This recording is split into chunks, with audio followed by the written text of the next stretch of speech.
dad, I'm Nelly Janssen. My maiden name was Bainen, so this is from way back when. My birthday is the 23rd of December 1928. I was born in Heerlen, and that is in the Netherlands. And of course, we came here after we were married, and that's 60 years ago. My name is Hubert, Hubert Janssen. And we came to this country in 53.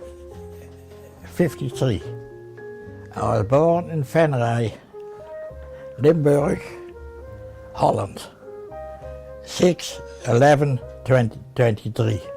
I had graduated from Teachers College, so I was looking for a job. And I guess even at that time, jobs were hard to come by. So I ended up in IJsselstein, and that's where Hubert lived. And I had room and board with the family in IJsselstein. But next door to these people, his uncle lived.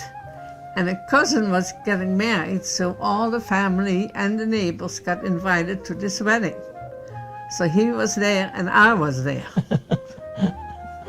I danced with Hubert. At the end of the night, I got a kiss from him. And that was the end of the story, because I thought, what am I going to do with a farmer?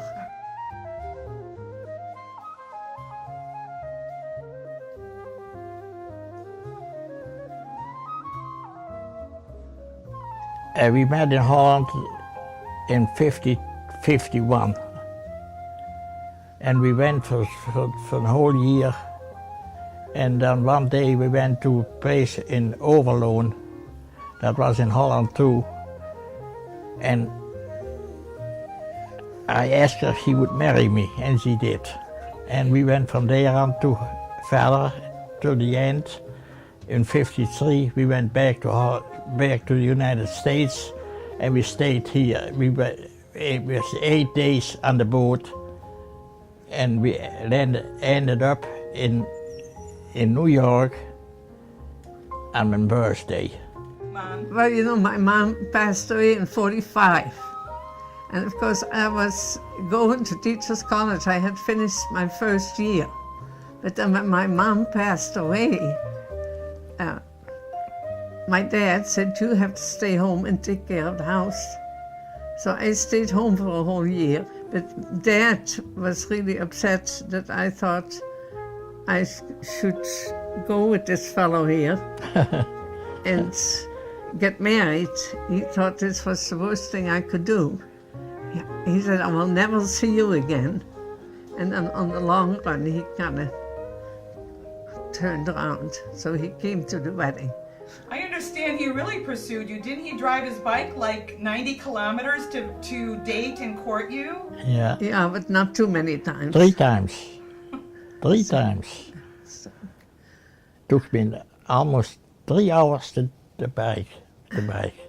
So that's true love. Yeah, that was love. That was true love. So it was meant to be. And that's what my dad wanted me to be. He wanted me to go be a librarian, and I didn't want to be a librarian.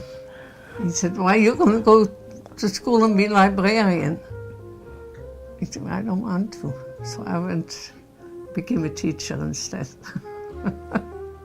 So you had 9 sisters and 1 living brother. Yeah. 11 kids altogether living. Yeah. In the family. It was all on the pig farm in IJsselstein. Dat was a mixed farm. Het was een dairy. We raised landbouw. We raised rye, oats, wheat, everything. We got cows for milk. Hogs. We raised the hogs. And chickens too. We got chickens, and that is why I came to this country, and I loved that I got chickens, and that's why we got that chicken farm. I was there for 20 years on that chicken farm. My mama, she was the toughest one. If I did something wrong, she stand up, and then I got it from her. But my dad never did. He was The quiet one? Real quiet, he didn't say much. So she was the disciplinarian? Yeah, she was the disciplinarian. And I did something wrong, my gosh, she let me know. I got to stay home. You got a spanking too. I got a spanking. Well, you were a troublemaker from what I understand. You were a huge troublemaker when you were young. All boys are troublemakers. we got married in Holland. And from there I went to the United States. And when I came in the United States, I went to Faribault, Minnesota. 6 months later, I got an uncle in Montana, and he said, if you want to come to Montana, you make that much more money, double the money, but I didn't know exactly what it was. And when we got there, we lived in a trailer. It was not big. We came from Northfield, from Minnesota, and I was pregnant when we got to Montana. Because we came there in December and Bert was born in March. So he was the first one. March the 19th, and of course we had to go to the hospital 50 miles. 50 miles back. And that was the most difficult birth because he was such a big boy. And then we went home with him, and of course in that little trailer there was no room, we didn't have a crib. Or we had a crib, but that took away our bed because there was a bed there, and the crib took the place of the bed, and we slept on the couch. So, but then later on, we were able to move into a big farmhouse. So we had that house all on our own. And that's when John was born. But John also got very sick while we were there. And it snowed, and it snowed, and it snowed. And Dad had to bring him into the hospital. And then we decided this country was too big for us with little kids, if something would go wrong with them. So when it was your turn to be born, we talked about that earlier. I went in for a checkup, and the doctor said, "You want that baby today?" I said, "Yeah, would be nice."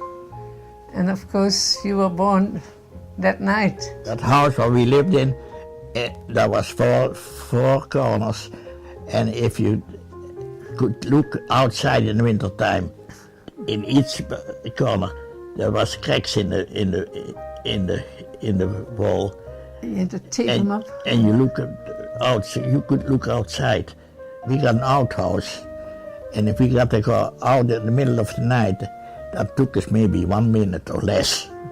Oh, when our sisters came, they said, "Well, we have to look for something else. We ought to get a little closer, because you might as well live in Holland if you're living over here." So that's how we came to Illinois. Had Jerry been born at this point? No. No. Okay, so where did Jerry come in? That's where he was born. He was born in Havre. In Havre. So was that a memorable trip, piling up the 4 kids in the car and coming to Illinois? Tell us about that. That's one thing I'll never forget. We had a Mercury, picked all the kids in the car and started driving from Montana to Illinois. 1,600 miles. And we were laying in the back of the car and back on the board, and it rained. 4 days. It rained. 4 days. And it rained some more. So this is the farm where Dad managed the farm, and you started going back to school, is that correct, and Right. teaching? Can you tell us a little bit about that? Oh, there was a long story there too. Because first I went teaching Catholic school, you remember that. We went to Carroll Stream, loaded my kids up in the car, and there we went.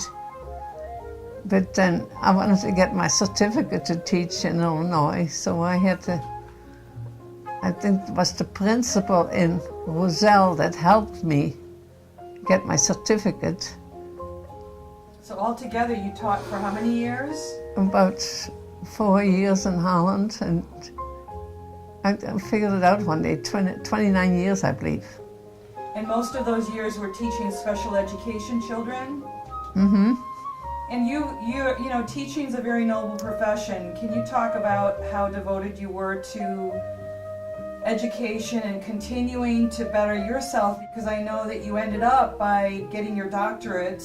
And if you could share just very briefly about how important continuing your education was and being the best that you could be in your chosen profession. Well, with my records from the Netherlands, there was a question whether that came later on in years, that the state decided to re-evaluate my certificate, and they didn't think I had a bachelor's.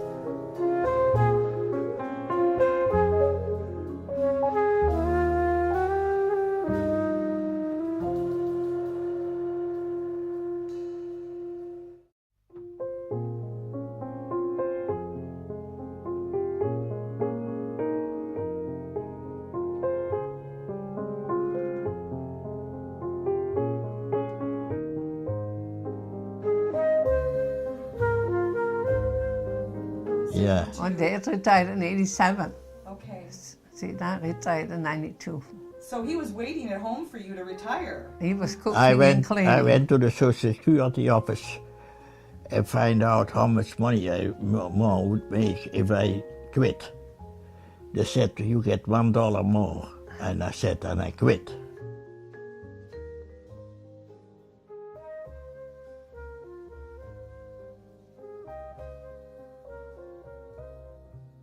Well, when I was at the farm, it was at least 15 hours a day, 7 days a week. They sometimes think, how in the world could I do that many?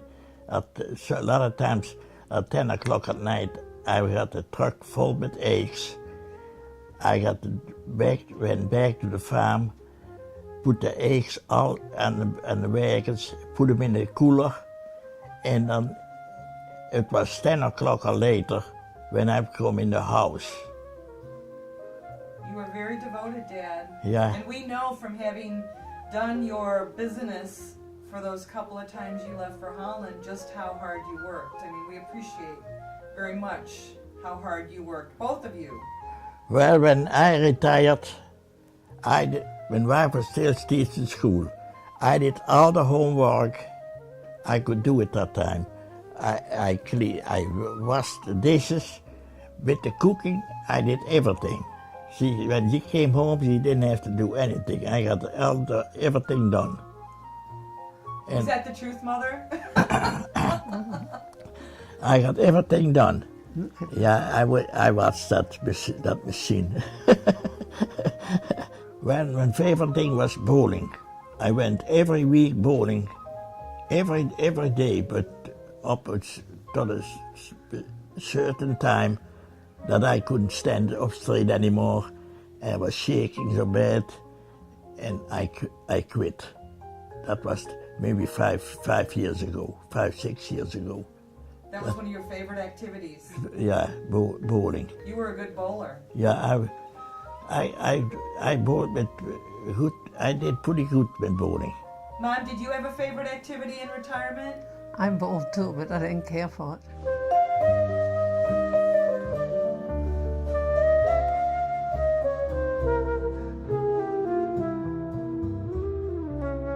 Mom, I'd like you to explain or just share with us some of your favorite travels that you and Dad had during retirement. And we had a timeshare, which we really used.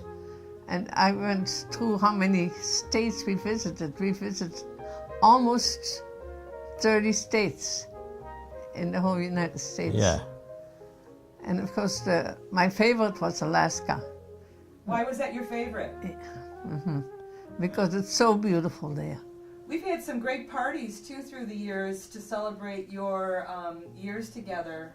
25th wedding anniversary, Yeah.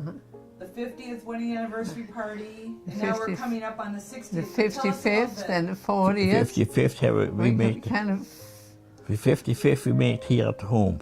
yeah. That's 5 years ago. I remember that. What has kept you together all these years for 60 years? Well, you couldn't go anyplace else too.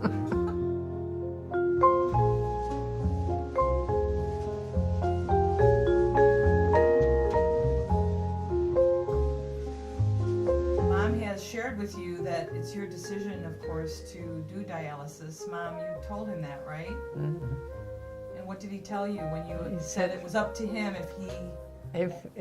If I was not going to be here anymore, he wouldn't be either. So that would be the end of the dialysis. So that's true love. That's what I said. If as long as I live, if she lives, I will do it. But I guess then I quit. Talk about what keeps you positive and gets you up in the morning. What else can you do? You know, you sit there and cry, it's not going to do any You good. wake up in the morning sometimes, it's 7 o'clock, the next time can be 8, 9 o'clock. And then I feel happy if I can sleep that late. You're pretty sharp. Yeah, And do you think the cards help you with that? Oh, the card, I guess, yeah, that helps me, but that doesn't mean you win. I like to win. That's the worst part of it, you know. You keep telling me it's good for your brain. But I can't beat her anymore. She won twice. So if you had to think about in your entire lifetime, you know, take the opportunity, each one of you, to talk about the happiest moment of your life, one of the best memories ever. What would that be, Dad? 60 years married. 60th birthday. 60 years married. 50 years married, yeah. No, I think the days my kids were born. So that's Yeah, that too. well, he was facing the floor, so he didn't. I was pacing the floors. Oh my gosh. That's all over. So having the 4 kids, Bert and John and Mary Beth and Jerry, those were the happiest moments for you, But then Mom? the work started after that.